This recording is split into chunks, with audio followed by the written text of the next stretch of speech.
आज मैं आपको जो सीरीज बताने वाला हूँ वो बहुत ही ज़्यादा ज़बरदस्त है और मेरी रिकमेंडेशन ये होगी कि ज़्यादा दिमाग माग नहीं लगाने का, इमीडिएट बेसिस पे इसको देखने लेना। जिस भी सीरीज को देख के आपको ऐसा लगे कि क्या कहानी है, आपको ऐसा लगे कि क्या किरदार हैं, आपको ऐसा लगे क्या ज़बरदस्त एक्टर्स हैं, और एक ऐसे मझधार में आपको छोड़ दिया जाए सीजन 1 में कि आप बोलोगे मुझे सीजन 2 तो देखना ही देखना है। बहुत ही वधिया कैंट सीरीज हैगी, I am telling you, you have to watch it today.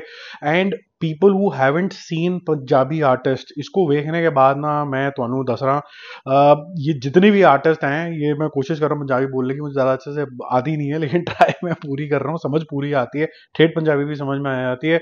इतने कैंट जिसे कह सकते हैं आर्टिस्ट हैं, उनके एक्सप्रेशंस, उनके डायलॉग डिलीवरी, जिस दिन ये मेन स्ट्रीम में आ गए ना, गदर मच जाना है।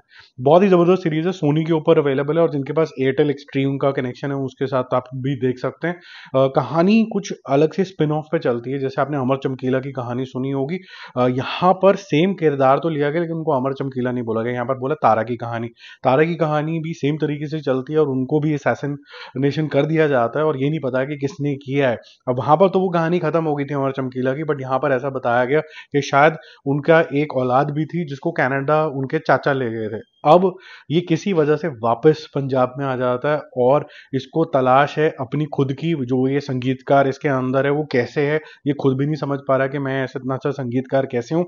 और दूसरा, जैसे ही इसको धीरे धीरे खुलासे होते हैं कि इसकी खुद की आइडेंटिटी क्या है, कौन थे इसके माँ बापू, क्योंकि इसको चाचा ही अपना प्योर लग रहा सी सो उसी तरीके से ये चलती है, बहुत ही ज्यादा जबरदस्त है।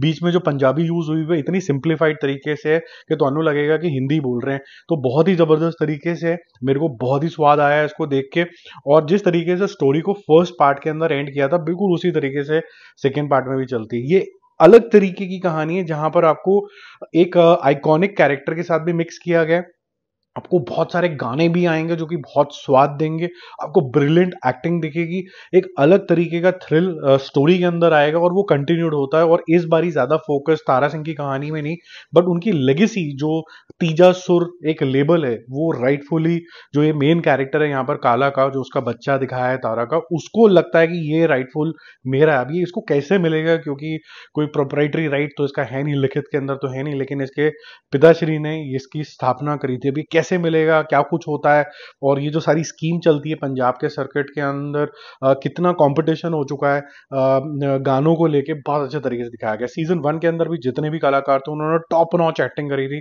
हर एक से आपका दिल लग जाता है, हर एक के ऊपर फोकस रहता है, लेकिन मेन कैरेक्टर काला से आपका फोकस हटता नहीं है। ऐसे ही सीजन 2 के अंदर भी है, आपके जितने भी कैरेक्टर हैं, जिन जिनकी भी फोकस में आता है कि किसने इनके माँ बापू के साथ कुछ ये जो असैसिनेशन है को अंजाम दिया गया, ये उनके इर्द गिर्द कहानी घूमती रहती है और आपको लगता है कि शायद आपको पता चल गया कि कौन है जिसने असैसिनेशन किया, आपको क्यूज इस तरीके के दिया जाता है लेकिन निकलता कोई और है।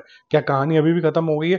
ट्रू सेंस में देखा जाए तो अभी भी खत्म नहीं हुई है, ये और आएगी, मजेदार है। तो म्यूजिक है, थ्रिल है, बेहतरीन एक्टिंग है, सस्पेंस है, थ्रिल है, और अमेजिंग तरीके से आपको एंटरटेन करती है। और थोड़ी फिल्मी भी है, मतलब ऐसा नहीं है कि आप बड़ी सीरियस होकर इसको देख रहे हो, आपको फिल्मीपन भी इसके अंदर पूरा पूरा नजर आएगा।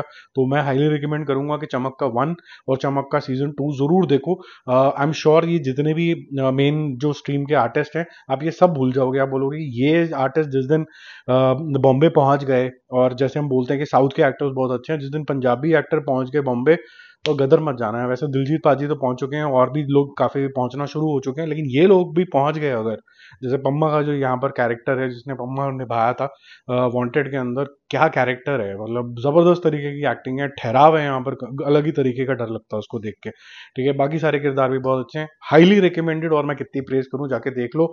जिनको भी पंजाबी कल्चर समझ में आता है उनके तो स्वाद ही आ जाएंगे, उनको तो मजा ही आ जाएगा। जिनको नहीं भी समझ में आता है तो it's a musical revenge story which will I am sure definitely like, because humans को जो ह्यूमन कनेक्शन वाले होते हैं, रिवेंज ड्रामाज होते हैं, वो जरूर पसंद आते हैं। बाय।